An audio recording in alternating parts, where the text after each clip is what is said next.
Graças a Deus, irmãos. Então vamos lá. A gente vai encerrar a parte de introdução, que já estamos aí há 5 aulas. Para encerrar, a gente vai falar brevemente, só dar uma passada sobre a figura do anticristo e o falso profeta. E depois a gente vai entrar no tema de interpretação. No primeiro momento, sobre o que eu vou falar, nessa aula mesmo, é uma introdução, interpretação, uma parte bem expositiva, tranquila. E aí na próxima semana, o Paulo vai entrar alguns temas específicos de interpretação da escatologia. Interpretação, a gente poderia falar, mas não tem nada a ver com escatologia. De fato não, mas a interpretação bíblica, a todo momento nós precisamos interpretar, né, quando a gente está lendo. E se nós não sabemos interpretar corretamente, consequentemente nós temos um entendimento errado sobre algumas passagens. Eu vou deixar aqui já uma referência que eu principalmente usei, que é esse livro aqui, Entende o que lês, do Gordon Fee. É um livro muito bom, ainda não vi a leitura, mas ele é muito usado por vários teólogos aí na questão da interpretação. Bom, então vamos encerrar aqui primeiro a parte de introdução, falar do anticristo aí no material, página 46. Quem é essa figura do anticristo? A gente já tem falado um pouco sobre ele, né? Sobre essa figura que vai surgir aí no fim dos tempos, nesse período aí final. Aí eu vou ler aqui uma passagem que fala claramente sobre essa figura, que é lá em Apocalipse 13, a partir do verso 1. Vai falar assim, quando menciona esse anticristo. Emergido do mar com uma besta. Então é a besta que emerge do mar, essa figura do anticristo. Tinha 10 chifres e 7 cabeças. Sobre os chifres, 10 diademas. Sobre as cabeças, nomes de blasfêmia. A besta que vi era semelhante a leopardo, com pés de urso, boca de leão. O interessante é que esses animais mencionados aqui, eles aparecem lá nos impérios quando Daniel escreve. A gente, quando for estudar o livro de Daniel, logo na sequência após a interpretação, a gente vai ver que Daniel teve um sonho lá, e no sonho ele vê 4 animais. Lá tem o urso, tem o leopardo, tem o leão. E esses animais que são representam os impérios da história, né? Império Babilônico, Império Grego, Império Romano, enfim, eles aparecem aqui quando vai falar da figura do anticristo, dessa besta que emerge do mar. Aí segue aqui Deus, o Deus do dragão, o seu poder, o seu trono e grande autoridade. O dragão aqui representa Satanás, então é uma representação de Satanás. Então vi que uma das suas cabeças foi golpeada de morte e essa figura mortal foi curada. Então aqui vai dar a ideia que essa figura do anticristo, esse homem que vai surgir, ele vai, provavelmente vão tentar matá-lo, provavelmente vão tentar feri-lo, como se ele tivesse morrido, mas ele vai voltar à vida. E toda a terra se maravilhou segundo a vista, e adoraram o dragão, porque deu a autoridade, deu a sua autoridade à vista. Então, aqueles que vão se maravilhar, que vão achar, olhar para esse figura do anticristo, vão ficar abismados por ele voltar à vida, poderoso, né? Com o discurso dele vai ser muito empolgante, vamos dizer assim. Eles vão adorar aqui, vão adorar o dragão, ou seja, Satanás. Também adoraram a besta, dizendo: quem é semelhante à besta? Quem pode pelejar contra ela? Foi-lhe dado uma boca que proferia arrogâncias e blasfêmias, e autoridade para agir 42 meses. Então, como a gente já tem falado, esses 42 meses é o período da grande tribulação, os 3 anos e meio finais. Abriu a boca em blasfêmia contra Deus, para difamar o nome e difamar o tabernáculo, a saber os que habitam no céu.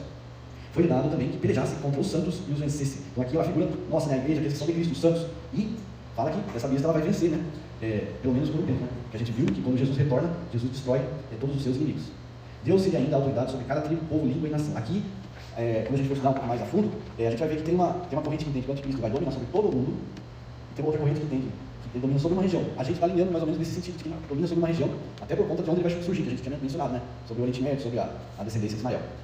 Porém, mesmo eles dominando sobre uma região, né? A região aí própria de Israel e o Oriente Médio, ele sim vai ter influência em todo mundo. Isso é claro aqui nessa passagem. De alguma forma, ele vai ter autoridade sobre nações, né? E adorarão todos os que habitam sobre a terra, aqueles cujos nomes não foram escritos no livro da vida do Cordeiro, que foi morto desde a fundação do mundo. Então aqui é muito claro que aqueles que são salvos, aqueles que têm os seus nomes escritos no livro da vida, de forma alguma adorarão essa pessoa, esse ser anticristo, essa besta que vem do mar. É uma figura muito enigmática, né, que causa muita discussão. Muitos cristãos tentam descobrir quem é o anticristo, quem é essa pessoa, né, se já está presente, se já está reinando, se já está um político famoso ou não. A gente entende que essa figura ainda não está em destaque no cenário mundial. Porém, eu particularmente creio que ele já está no mundo. Mas não sei não indicaria nenhum dessas pessoas aí que estão no cenário mundial que aparecem. Muitos indicam alguns nomes aí, de presidentes e figuras, mas eu creio que nenhuma dessas.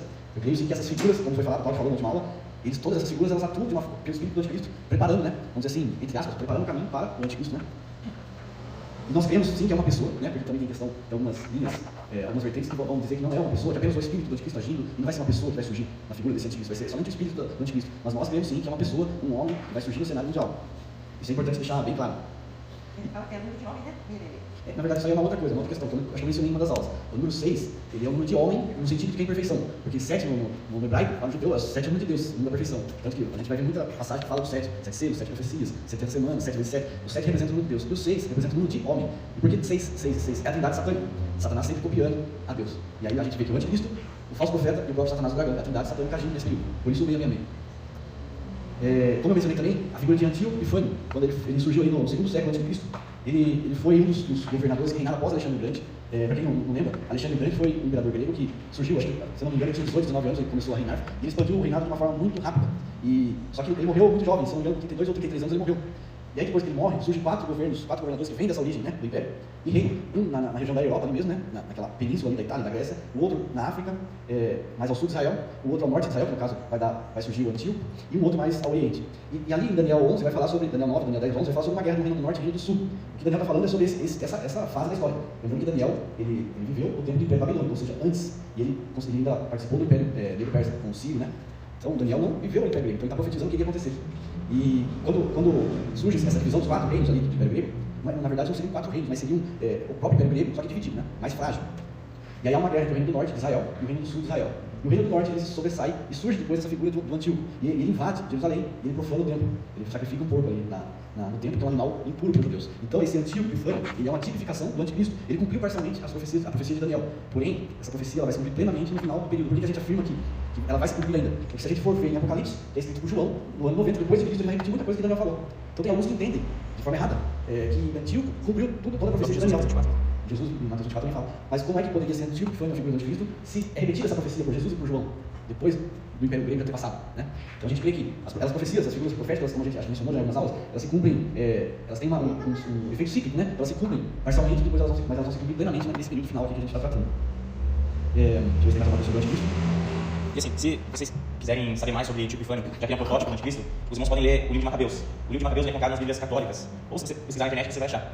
Por que está na Bíblia Católica? Vocês vão notar o que já deu aqui, é porque são literaturas do período intertestamentário, que nós chamamos, né? Do final dos profetas até a vinda de Jesus. Existem literaturas judaicas, que os católicos consideram canônicas, e que nós, protestantes e os judeus, não consideram canônicas, não consideram inspirados. Mas servem como livros históricos pertinentes para a gente entender essa época, e até entender o pensamento daqueles que estavam com Jesus, dos judeus ali nos dias de Jesus. Então o livro de Macabeus é muito interessante, foi uma revolta que os judeus fizeram contra esse império, contra os gregos que estavam ali por do tempo, e os judeus venceram.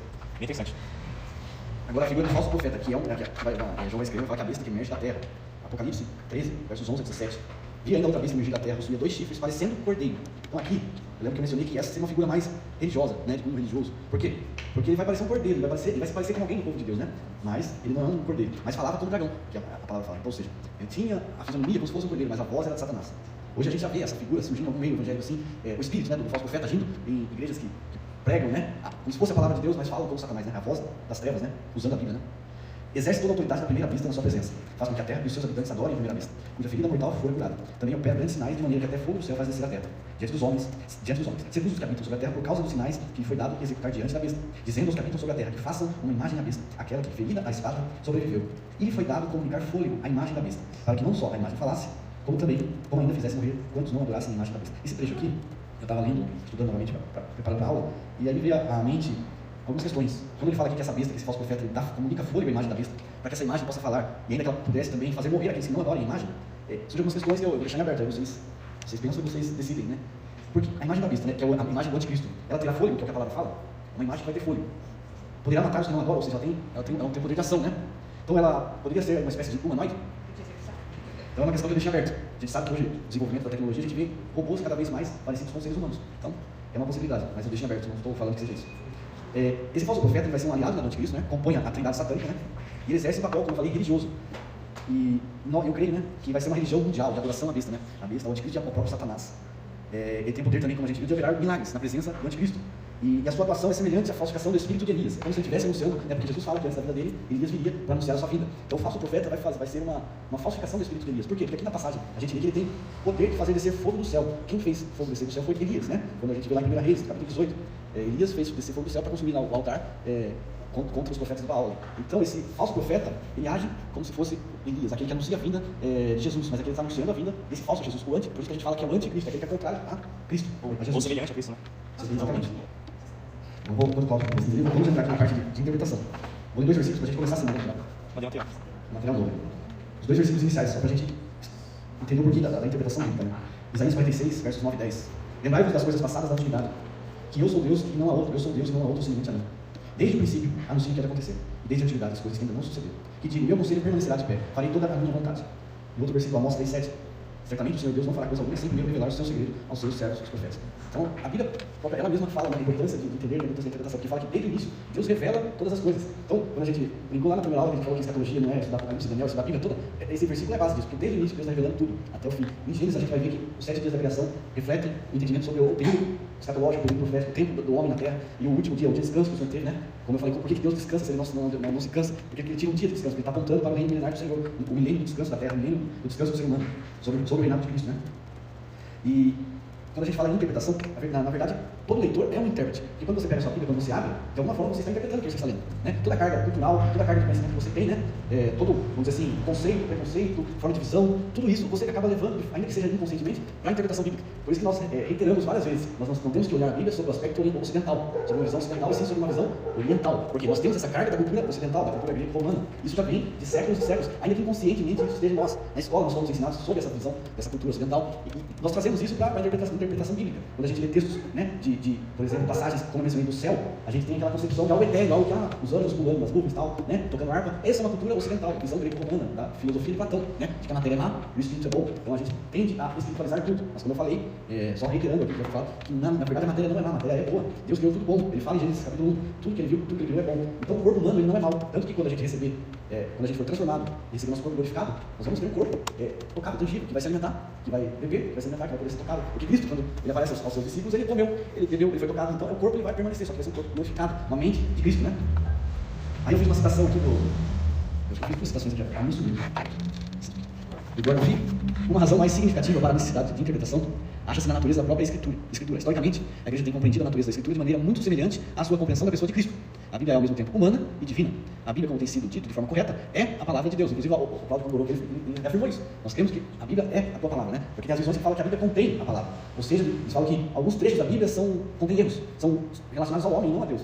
Por isso que eles falam que contém. Outros falam que a Bíblia se torna a palavra de Deus quando você é tocado por ela. Também é uma forma que não é a nossa visão, que não é o que a Bíblia fala. A Bíblia fala que ela é a palavra de Deus, apresentada em palavras humanas da história. E essa dupla natureza da Bíblia exige da nossa parte a tarefa da interpretação.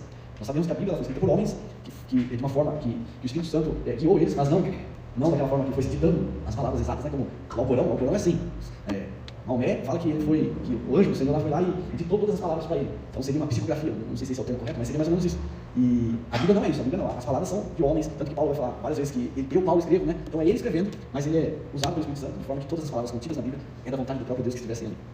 Outra citação, temos também a tendência de pensar que nosso entendimento é a mesma coisa que a intenção do Espírito Santo, ou do autor humano. Apesar disso, do mesmo modo levamos para o texto tudo quanto somos, com todas as nossas experiências, cultura, entendimento prévio, de palavras e ideias. Às vezes aquilo que levamos para o texto nos desencaminha, ou nos leva a atribuir ao texto ideias que lhes são estranhas, mesmo quando isso não é a nossa intenção. Ou seja, o que eu falei, tudo aquilo que já está na nossa mente, todo aquele conhecimento, aquela cultura que nós já construímos ao longo, né, de todos os anos de estudo e tal, nós acabamos levando isso para o texto quando a gente lê alguns textos e tendemos a colocar isso na interpretação, a depositar isso. Às vezes o texto não está falando isso, mas nós depositamos esse nosso sentimento sobre o texto. Então, isso aqui é um problema muito protestante, eu chamo um problema muito protestante e em especial muito evangelical, acho. Porque os católicos não têm esse problema, certo? De ter diferentes interpretações.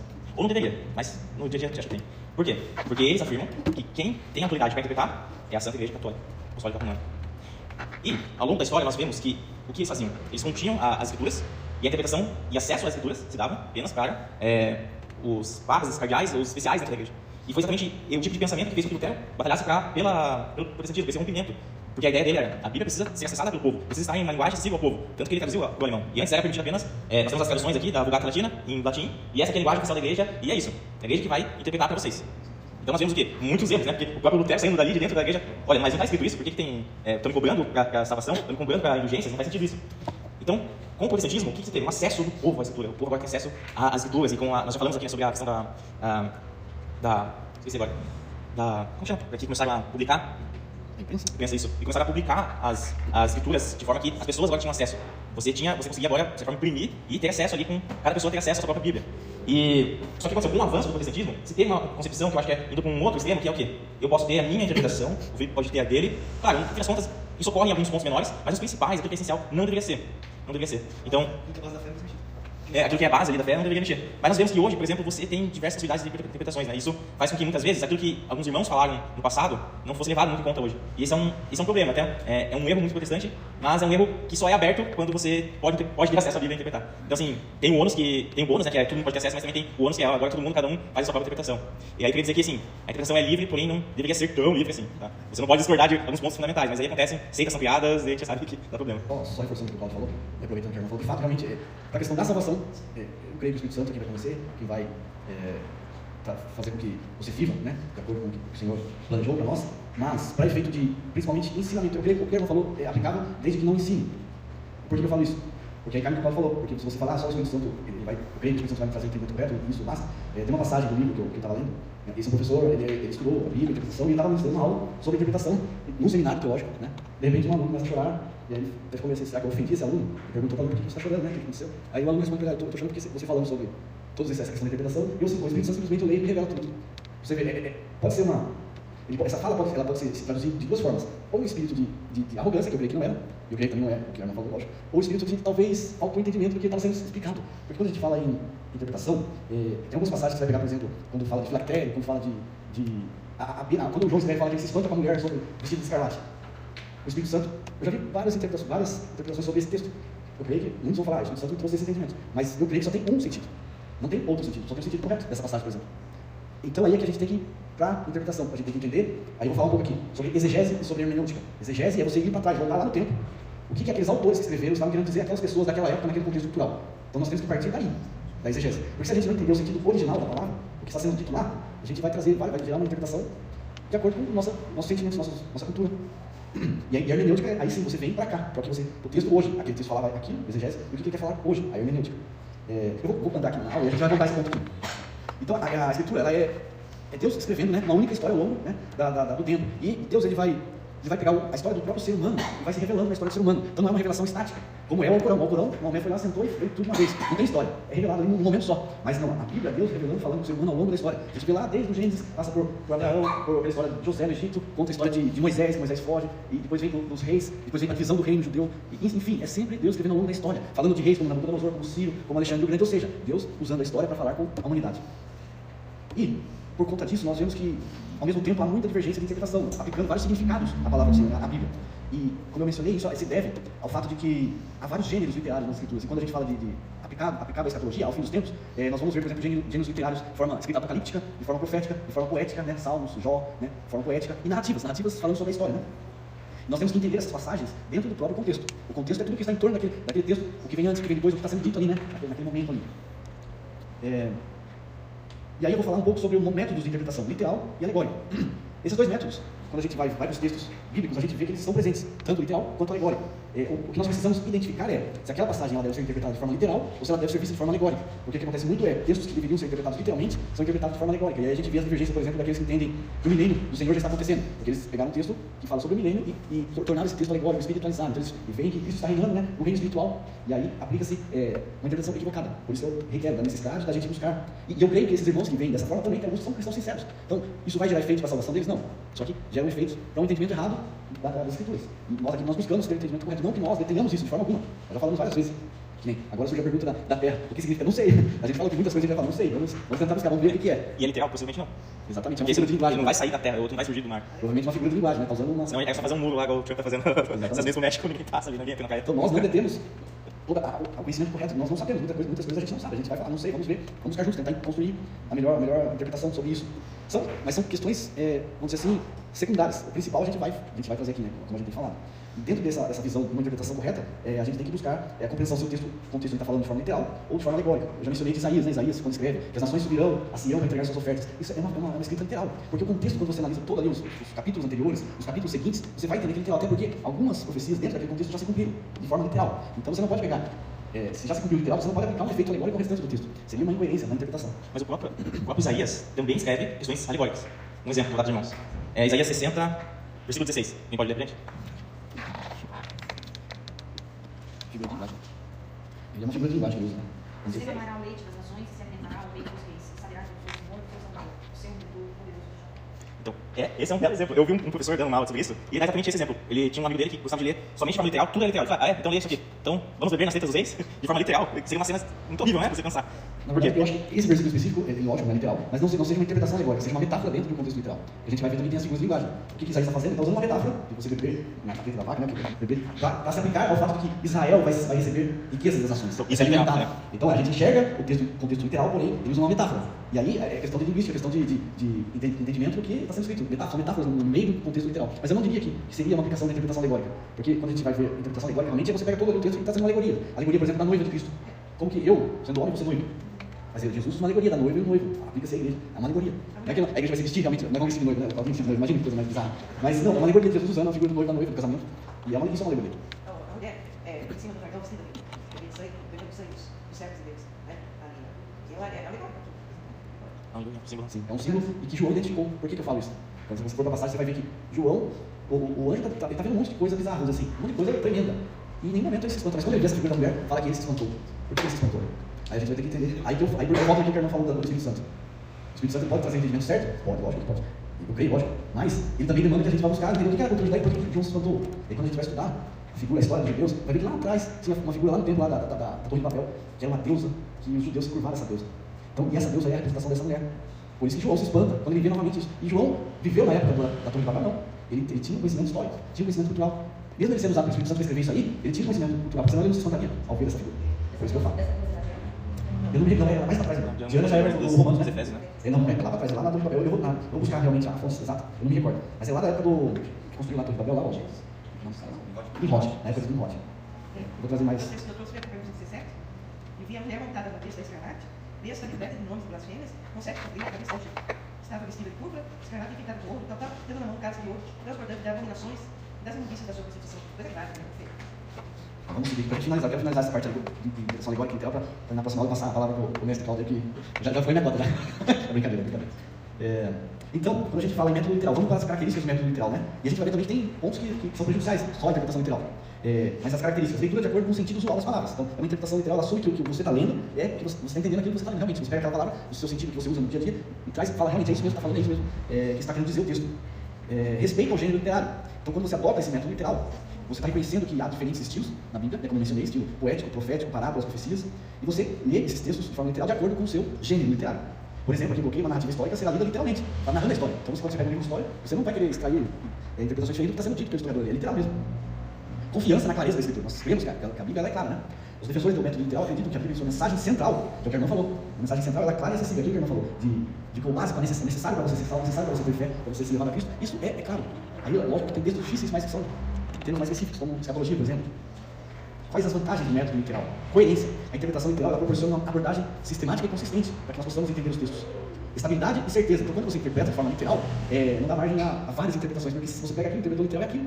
Isso é errado. Você evita interpretações subjetivas. O que seriam essas interpretações subjetivas? É aquilo que é relacionado ao sujeito, os seus valores, a sua cultura, né? Aquilo, a sua bagagem. Você leva isso para o texto. Então, se você interpreta literalmente, isso fica de lado, né? Literal é aquilo que está de forma objetiva, o que o texto está dizendo, de fato. Mas também há desafios, né, do método literal. A excessiva rigidez em alguns casos. Algumas passagens elas podem ser difíceis de entender se forem lidas de maneira estritamente literal, especialmente quando há metáforas, que é o que o Cláudio mencionou aqui em Isaías 60, verso 16, né? Se você for ler só literal, de forma literal, você chega no verso 16 e você vai... Então, o que eu falei, são metáforas contidas no contexto literal. Nós também devemos ter em mente que a abordagem literal ela não pode ser uma abordagem literária, ou seja, não deve ser levada ao pé da letra toda a passagem bíblica, mas analisada dentro do seu contexto histórico e literário. Então, se você pega ali, você interpreta ela de forma literal, mas você tem que ter entendimento da história, entendimento do que aquele povo estava vivendo naquele momento específico, quando foi escrito, apesar de ser literal, hermenêutica, você tem que ter exegese daquela passagem, para você ter uma compreensão mais aprofundada do texto. A falta de sensibilidade ao contexto simbólico, que é o Apocalipse 17, uma simbologia ali. Em alguns casos, a Bíblia ela usa símbolos, como a gente falou do dragão. Não é que vai surgir um dragão nesse período, mas o dragão é representado, ele é a representação de Satanás. Tem um texto que fala aqui, o dragão, a antiga serpente, ou seja, é uma referência a Satanás. Agora, qual vai ser a manifestação de Satanás? Quando a gente conseguir, né, com os olhos espirituais abertos, como ele é, não sei. Pode ser que ele surja de fato como um dragão, como uma serpente, não sei. A Bíblia não deixa isso. Mas ela fala de um anjo de luz, né? Ele aparece como um anjo de luz para enganar, né? A interpretação estritamente literal, ela pode, às vezes, não captar plenamente o significado profundo de certos textos. E aí entra para aplicações que a gente tem de várias parábolas, por exemplo. Se você interpretar de forma literal as parábolas, você perde muito das aplicações dela, né? A parábola do semeador. O agricultor saiu jogando semente para tudo quanto é lado, saiu, caiu na terra, não sei onde. Isso, Jesus está mostrando uma linguagem que chamava a atenção das pessoas. Não, imagina que o cara vai pegar e sair jogando para lá para cá. Mas Jesus fala, não, que a palavra tem que ser assim, tem que sair jogando em toda a terra. Então o método literal ele é aplicável em muitas passagens, mas a gente tem, por isso que eu falo da dificuldade e da importância de se falar em interpretação, porque não é fácil fazer uma interpretação correta, não só do texto bíblico, como tudo que você aplica na sua vida, né? Quem é do direito sabe, né? Da questão da interpretação. Você pode ter uma decisão que aplicou uma interpretação e uma decisão totalmente oposta que aplicou outra interpretação. E aí a gente trazendo para a Bíblia, você tem uma aplicação de uma passagem por conta de uma interpretação e uma outra aplicação por conta de outra interpretação. É fato que há aplicações diferentes? Sim, há aplicações diferentes da passagem, eu creio que sim. Porém, eu creio que a interpretação ela é mais restrita. Para você ter um entendimento mais profundo, mais correto, eu acho que a interpretação é mais restrita. Mas você pode ter várias aplicações. Eu já vi várias pregações sobre o filho do ódio, né? São várias pregações diferentes, são aplicações diferentes daquele texto. Mas não é a interpretação correta, o que aquela parábola estava querendo dizer aquele texto, o que a exegese nos leva a entender sobre esse texto. Porque quando Jesus fala para eles, o que Jesus estava querendo dizer, aquele povo, aquele momento histórico, né? Aquela cultura. São aplicações diferentes. E também tem, por exemplo, passagem sobre Davi e Golias. Cara, essa, eu acho que em segundo lugar, Davi e Golias é o principal, assim, sobre a pregação. E a maior parte das pregações são, vocês são como Davi. Temos que ter a coragem, claro, Davi pode nos inspirar, sentir coragem demais. Mas a aplicação principal do texto é, Davi prefigura o Messias, que mesmo parecendo fraco, era forte porque estava no poder do Senhor. E o Messias vem da descendência desse camarada corajoso que derrotou o Golias. Então, assim, não deveria ser muito pra gente, né? O Davi deveria lembrar do Cristo. O Davi também, da cabeça do gancho, ele nem foi chamado à reunião quando Samuel foi. É uma outra prefiguração do Cristo, que a Escritura vai falar que Jesus, em carne, sendo homem, era feio, não tinha boa aparência, foi desprezado. A mesma coisa Davi, foi desprezado, né? Pelo próprio pai, pela própria família. Tanto que não foi chamado à reunião onde o profeta, só para entender, quando o profeta ia à casa de alguém, era como se hoje, trazendo para você, como se o presidente viesse à sua casa. Você vai reunir toda a família, né? E ali, o profeta vai visitar e eles deixam Davi trabalhando, vai. A gente esquece de chamar. Exatamente. O método alegórico, para a gente Na minha finalizar. casa, minha presidente. Método alegórico. A interpretação alegórica ela é baseada numa ideia de que os textos bíblicos frequentemente têm significados mais profundos ou espirituais. Os que eu mencionei da questão da visão de que o milênio é espiritualizado, já está ocorrendo o milênio, né? A gente vai ver isso, qual é a visão que pensa, qual é a linha, né? Que pensa esse entendimento. Porque eles trazem, eles buscam, eles olham o texto e espiritualizam, né? Transformam isso no interpreta de forma literal. E vai além do sentido imediato literal. Né? Essa abordagem ela vê que as escrituras não apenas como uma representação de eventos históricos ou fatos concretos, mas como um campo simbólico que transmite lições espirituais, morais e teológicas. Aqui tem um grande perigo. Eu já vi pregadores falando que a criação é alegórica. Ou seja, seria um mito, usamos lá a palavra mito, porém a palavra mito ela tem um contexto de que ela não é apenas uma fábula. O mito, se for buscar o entendimento correto da palavra mito, ela de fato é um mito da criação, porém no sentido de que de fato aconteceu. Mas esses pregadores usando como se fosse um mito, como se fosse uma fábula, uma alegoria. E isso é muito perigoso. Você está totalmente fora do que a Bíblia ensina. Né? Você está desacreditando Deus, porque de uma forma você está se alinhando à visão humanista, de que surgiu uma explosão, de que, né, o Big Bang. Ou mesmo Noé, ou Jonas. Eles entendem que Jonas não foi para o peixe. Eu vi hoje um cara zumbando, tava lá o Jonas dentro do peixe, ele tava lendo um livro dentro do peixe, a gente não queria exatamente isso que ele tava fazendo lá dentro. Falei assim, os crentes acreditam nisso. Aí o camarada respondeu ele e falou assim, hoje em dia, meu amigo, tem gente aí do lado de vocês que acha que uma mulher pode ser homem e vice-versa. Aí você quer vir falar, né, que precisa ter mais fé, talvez, do que um homem se engolir por uma baleia sobreviver, né? Achar que um homem pode ser mulher, uma mulher pode ser homem. E o interessante é que Deus é tão sábio que esses dias ele provou, né? Você viu, o homem pescador ali, estava na sua prancha, uma baleia engoliu ele. Só que segundos depois soltou ele com vida. Então Deus está falando, olha, vocês não veem? Eu faço de novo. Outra coisa foi a questão do abrir o Mar Vermelho. Falaram que é mito, que isso aí é alegoria. Esses tempos atrás, os arqueólogos que investigando o Mar Vermelho encontraram carroças, cavalos, pessoas, restos, né? Ali no Mar Vermelho. Ou seja, a ciência provando a Bíblia. Enfim. E a Arca de Noé? Exatamente. Tem, né? Já tem vestígio da Arca de Noé. Aí, seguindo aqui, por exemplo, quem nunca viu uma pregação de algum pregador usando uma passagem bíblica sobre Davi, usando como símbolo vários crentes atuais, que é o que o Paulo falou. De onde vem essa possibilidade de interpretação? É um método que alegoriza os textos como forma de extrair lições e intenções espirituais do texto, que não são observadas no próprio texto em si. É errado? Não. Desde que isso não vá contra a própria palavra, né? Se você começa a espiritualizar os textos, a alegorizar, ela tem que estar alinhada com a própria palavra. Agora, quando você, por exemplo, alegoriza a questão do milênio, aí você está indo contra a palavra. A palavra não fala isso. João escreve lá, na Apocalipse 19:20, que o Senhor vai reinar por 1000 anos. 1000 anos, está escrito há 1000 anos. Pedro vai falar que para Deus um dia como 1000 anos como um dia. Né? A criação, Deus criou em 6 dias, deixou o 7º dia para descanso, apontando para o milênio. Então, esse milênio é literal. Isaías vai falar que as nações da terra vão subir a Sião para entregar suas ofertas. Né? Ou seja, isso só vai acontecer entendendo a forma correta, porque o milênio é literal. Jesus vai reinar 1000 anos na terra. Então, se você alegoriza esses textos, você está em contra da própria escritura. Aí é uma alegoria errada, né? As características do método alegórico. Busca por significados mais profundos. A alegoria, ela entende que certos relatos, passagens, podem conter um significado oculto ou simbólico que aponta para realidades espirituais, verdades eternas ou lições morais. Exemplo famoso. Para entender a vida de Cristo, são os eventos do Antigo Testamento e as parábolas de Jesus.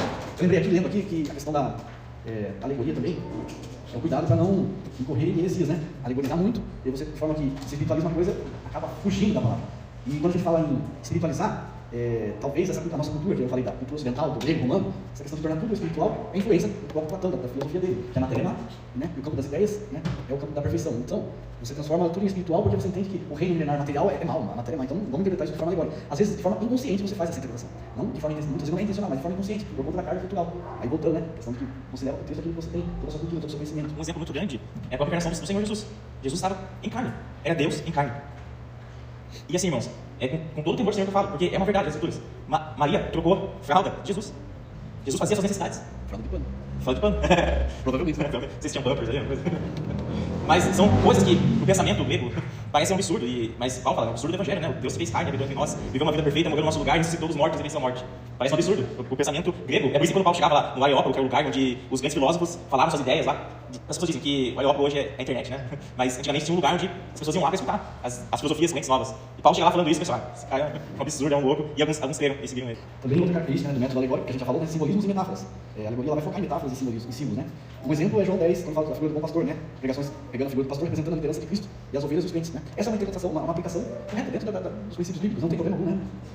Interpretação não literal, outra característica da alegoria, da interpretação alegórica. Ao invés de se prender a história como ela é apresentada, né? A interpretação ela busca extrair de cada evento ou figura um ensino espiritual ou moral. E com frequência acaba ignorando a narrativa histórica ou o contexto imediato, o contexto ali. Eu vejo por isso que muitas vezes a questão de Daniel, né? Daniel a gente tem que entender que é um contexto histórico. Daniel estava presente no reino da Babilônia. Por isso que muitas vezes aqueles sonhos do Daniel ali, aquelas visões de Nabucodonosor, interpretado por Daniel, os sonhos do Daniel, as visões do Daniel, muitas vezes levam a uma interpretação errada, porque não entende o contexto histórico. Porque se a gente entende o contexto histórico, literal, o que está acontecendo ali, a gente consegue interpretar corretamente que a visão da estátua ali era a cabeça era a Babilônia, o reino da Babilônia, e os demais seriam os reinos seguintes. Isso é uma interpretação entendendo o contexto histórico presente ali por Daniel. E como eu falei, já mencionei, né? Quando ele fala do Império Grego que surgiria, então a gente sabe que ele estava vivendo ali no Império Grego Persa, quando ele tem a visão de que viria um rei que se espalharia, que avançaria o seu reino de forma tão rápida. Está falando de Alexandre o Grande, a história que viria na sequência. Se você transforma isso numa interpretação só alegórica, você perde muito daquilo que está sendo transmitido ali. Quais são as vantagens desse método? Profundidade espiritual. Ele pode revelar dimensões espirituais e teológicas mais profundas, como no caso da interpretação das parábolas, né, de Jesus, que muitas vezes tem um significado mais profundo além do simples relato. É o que a irmã mencionou, da parábola do filho pródigo, né? De fato, realmente as parábolas elas trazem ensinos mais profundos, que podem ser aplicáveis, porém sempre em consonância, em acordo com todos os princípios bíblicos, né? Não pode fugir do contexto bíblico. Se você fugir dos ensinos, dos padrões de Deus, a interpretação aí ela é errada, né? Mesmo sendo no sentido espiritualizado, né? Flexibilidade, a abordagem alegórica ela permite que as escrituras sejam aplicadas a uma variedade de contextos e situações ao longo da história, porque os seus significados não estão restritos ao contexto histórico ou cultural específico da época. De fato, essa interpretação ela flexibiliza, né? Que você possa interpretar de uma forma mais ampla, uma gama maior de interpretações. E quais os desafios? A subjetividade, como eu falei, você levar toda a sua carga de conhecimento, toda a sua visão de mundo, a sua cosmovisão, né? A gente fala de cosmovisão, a sua cosmovisão para dentro do texto bíblico. E isso pode ser bom ou pode ser, muitas vezes, prejudicial, né? Essa interpretação não pode ser excessivamente subjetiva, que é o que o método alegórico proporciona, acaba levando, você acaba tornando isso muito subjetivo, e aí você olha uma passagem, você está passando por um momento de dificuldade, aí você perde lá, posso tudo naquele que me fortalece, né? É um texto muito famoso, e aí você pega esse texto, esse versículo, posso tudo, então eu vou, só que aí você não vê o resto, qual o contexto? Paulo está falando, posso sofrer, posso ser preso, posso apanhar, posso passar fome, então posso tudo, aí você fala, você está passando fome, você está sofrendo, então você pode, então queda seu coração, você pode, Paulo passou por isso, né? Essa semana eu vi um pregador falando, muitos querem ser igual a Paulo, né? Você quer ser igual a Paulo, então você seja feliz na prisão, seja feliz quando você é açoitado, você também quer isso? Não, é isso você não quer. Então você não quer ser igual a Paulo, você quer apenas as bênçãos, né? Então você está no lugar errado. É mais ou menos isso. Desvio do significado original. E esse é um grande problema da interpretação alegórica. Você acaba saindo daquele significado original, da exegese lá atrás, né? A alegoria ela pode facilmente se desviar do sentido original, pretendido pelos próprios autores bíblicos. E quando ela é levada ao extremo, ela pode se perder o contexto histórico e cultural do texto, resultando em interpretação que pode ser irreconhecível para o autor original e para o público da época. É o que eu mencionei na questão do contexto de Daniel. Se você alegoriza muito, você perde o contexto histórico. E para aquele público lá, se você hoje tivesse nessa possibilidade de trazer sua interpretação para aquele público, eles iam falar, mas qual você está falando?